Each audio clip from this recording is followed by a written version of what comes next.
Shag blunt, you know what I'm saying? It's going down.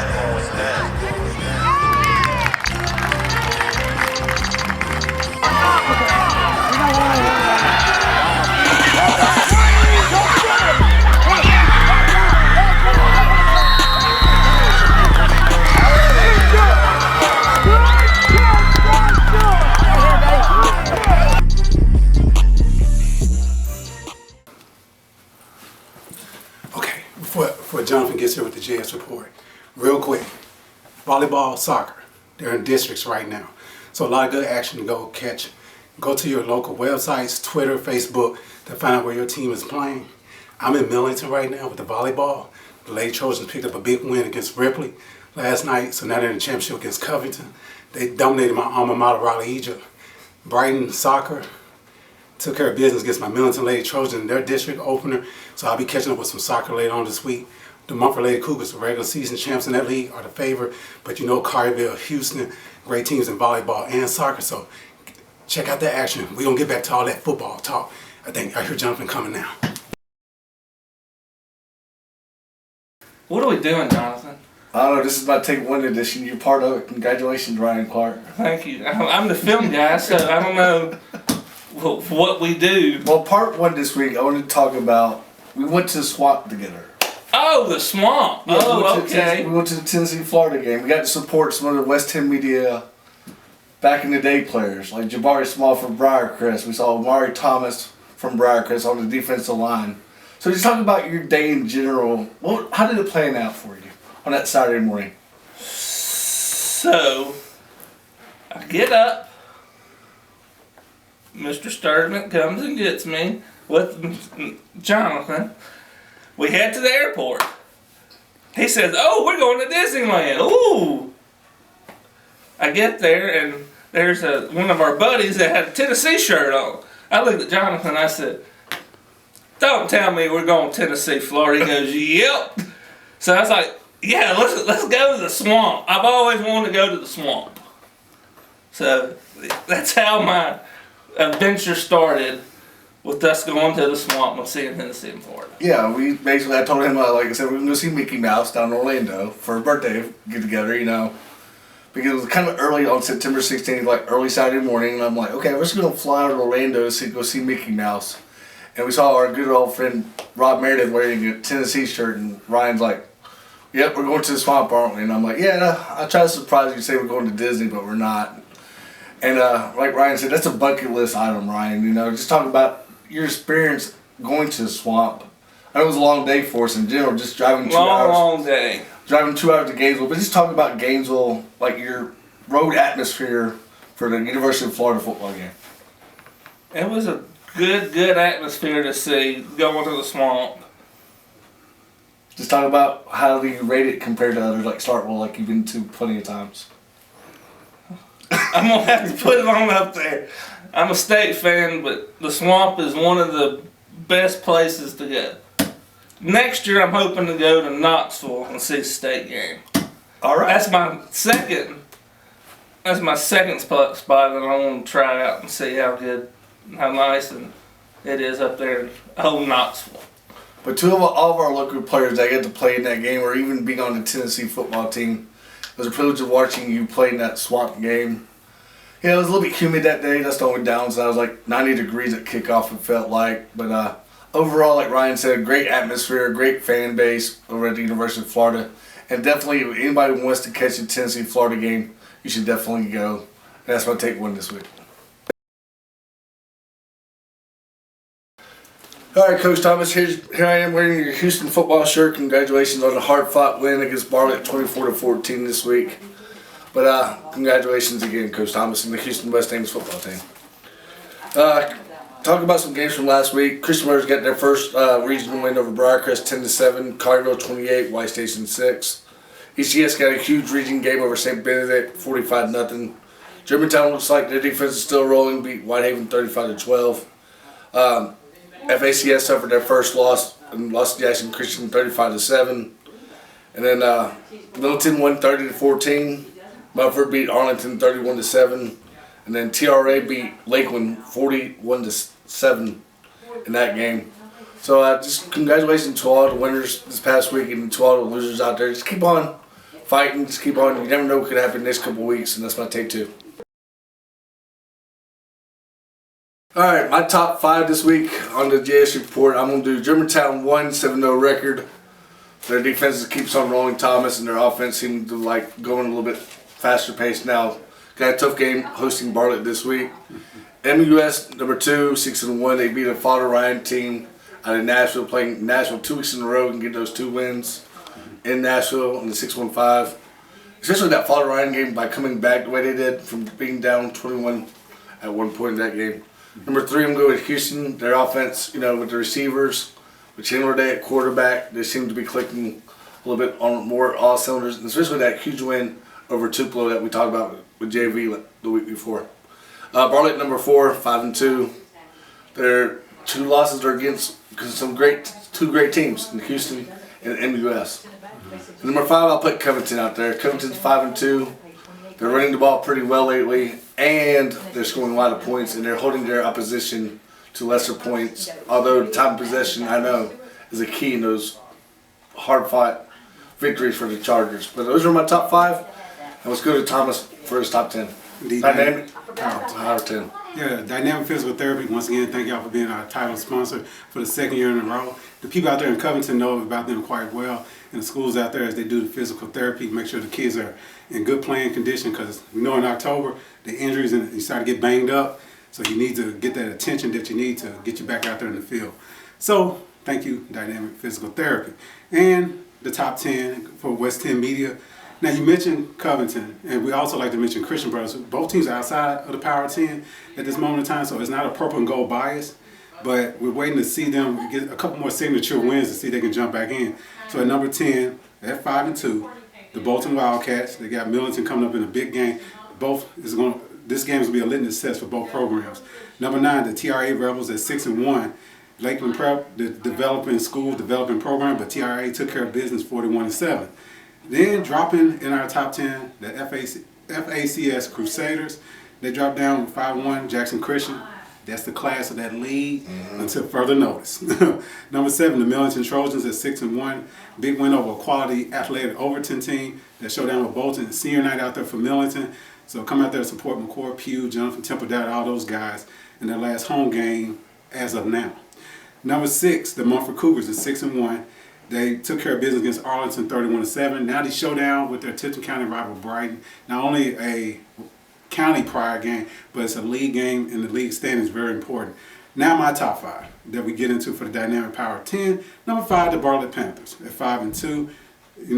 Got a big game coming up this week against Germantown that can bounce them back up, but tough loss up against Houston quality program. And they jump up to number 4 at 5-2. They got under 500 there, but they're playing one of the toughest schedules in the area. And now they got Arlington coming up, the Houston Mustangs. Number 3, the team that people kind of sleep on, forget about a little bit, the Collierville Dragons. You got a D1 caliber quarterback. You're in position to go on a big postseason run. And Mr. Joakim over there, the receiver, is a weapon. Hit over 140 yards of all-purpose offense in the win over White Station. They got Cordova coming up. Number 2, the MUS Owls. We said earlier this year they're back. 6-1, big win over Father Ryan. Now, if Christian Brother wants to get into the Power 10, just win this week against MUS, and then you're back in. And then number 1, the unbeaten 7-0 Germantown Red Devils. 35-12 over White Haven down in the Haven. They got Bartlett coming up. They just always find a way to win.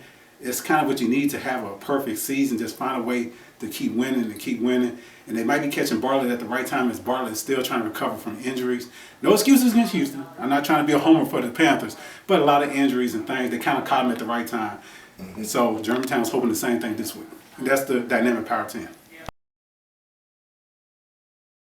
All right, my final take. Some games might be Thursday night, some games might be Friday night. So next week. Yeah. Or even next week. Yeah. So make sure you just look at your calendar to make sure you're going to the right game, first of all. It's being played on a Thursday. Yeah. Second of all, make sure it's at the right place. Yeah, and the right date, because the fall break is next week and it's conundrum.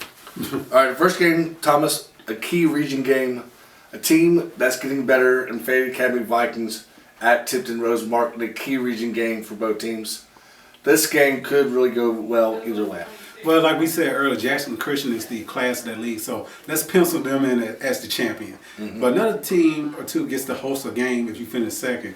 So Fayette Academy, TRA, Tipton Rosemark Academy, and the First Assembly Christian School, all three of those teams want to host that game in the 1st of November.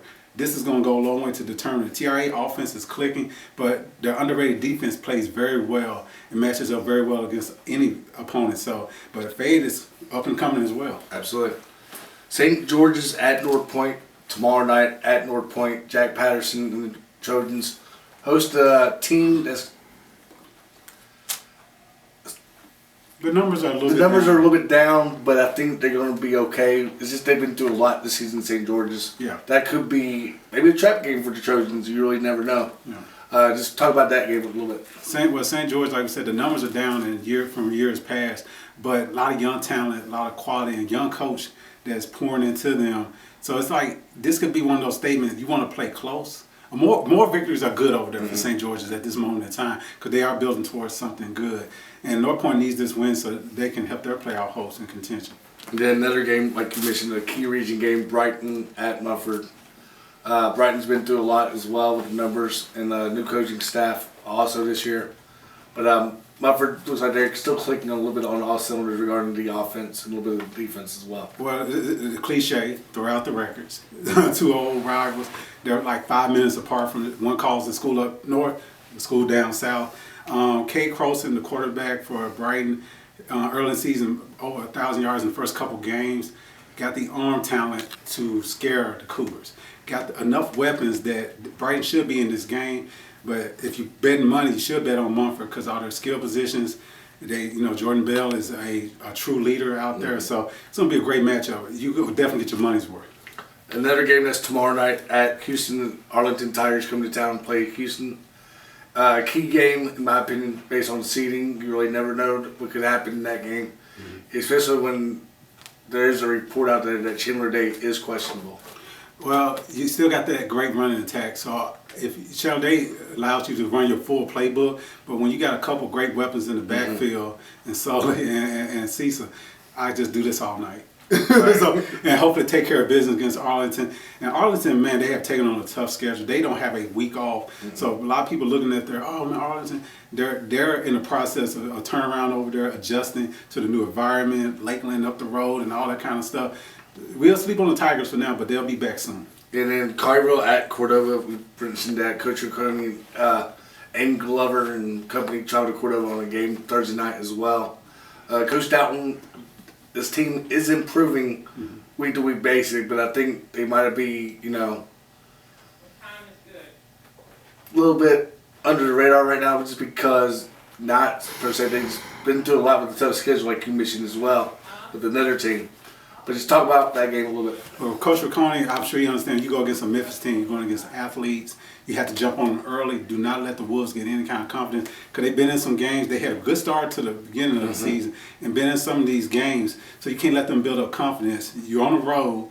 This game means all the world to them. I don't know if it's homecoming or anything like that, but atmosphere. Like you always bring it up about road atmosphere. So Collierville needs to jump out early, show that, hey, we got a D1 caliber quarterback, we got some talent, roundabout, and the defensive line for the Dragons have been playing very well lately. Hey, they need to keep doing what they're doing, putting pressure on the quarterback to take care of business early so they can try to coast to a big win. And then Wooddale at Briarcrest Thursday night as well. Wooddale's played some teams in our West End media coverage. That's one reason I'm bringing this game up. Because Briarcrest won, I think they need another win before they go back in regional play against Innsworth in 2 weeks. And then they end the season with NUS. So another key game, non-district for non-region for the Briarcrest Saints. And I think in that league and in the private school, all of them are in the playoffs, but your overall record does determine where you're seated. So if you want to avoid Baylor and going way over to Chattanooga, this and that, you need to pick up some wins. And you need to go out there, if you're the Saints, go marching in. Wait, that's too cliche. I apologize for that. But you need to go in there and take care of business against Wooddale, beat them, and so you can, maybe get some momentum going and still a couple wins towards the end of the year to build up some momentum for the playoffs. Then my game of the week is going to be Bartlett High School facing at Germantown.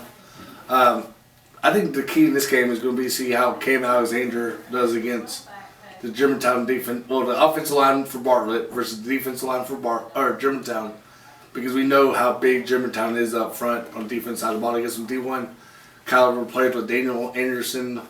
They got some players going to UCF, Mississippi State, with Kyson Shepard.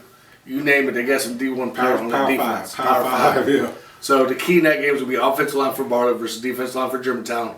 And also, if your offensive line can protect Cam from getting pressured all night long, I think Bartlett does have a chance. You got to have Jerron Johnson still run the ball, maybe like 3 or 4 yards a play or even more to even have a chance against Germantown's defense line. But Germantown, they're going to trust their quarterback, who's a great dual threat quarterback. If he gets off with his running, that could be a long night for the Panthers. But I also think the extra motivator for Germantown is last year's playoff game. You know, Germantown felt like they won 2 games, got away from them last year against the Panthers. They feel like they owe Bartlett one. So that motivation is going to play a part into it, but this should be a great game, toss-up. Yeah, I think it's a toss-up just because Chris Smith knows that Haywood, or the former Haywood quarterback who is now at Germantown pretty well as well. And Chris Smith is going back to his back where he started from, is at Germantown. Like you said, I think it's going to be a key game. Get there early. A lot of storylines. Yeah, a lot of storylines. Just get there early if you want to watch that game in general. And we'll look forward to next week on the JS Report Fall Break Edition for a lot of teams. Thomas Sellers, great job as always, my friend. Appreciate that, Jonathan. Appreciate that. Thanks for filling in for me 2 weeks ago. So I appreciate that. No problem. You do a great job as always. Thank you for everything that you do for the West End Media. I appreciate that, man. Thanks. No problem. See you soon. Okay. Have fun this week. Okay, he's gone. Yeah, part of my fun is the volleyball and soccer. So after I get done with districts, next week, we jump into region play for, okay, he's still nearby. Okay, he's gone now. So yeah, so they jump into region play for volleyball and soccer. So make sure you're checking your schedules and get these young ladies some love. And oh yeah, they're playing golf up at State this weekend. I got Matthew Westmoreland of the Millington Trojans up there for the 4th year in a row going back to State. We'll keep up with all the individuals from Mumford to Briarcrest, Houston, you name it. We'll make sure we let you know how they did up there at State. So hey, it's more sports going on than just football. But I think he's coming back. But we'll catch you next week on the JS Report.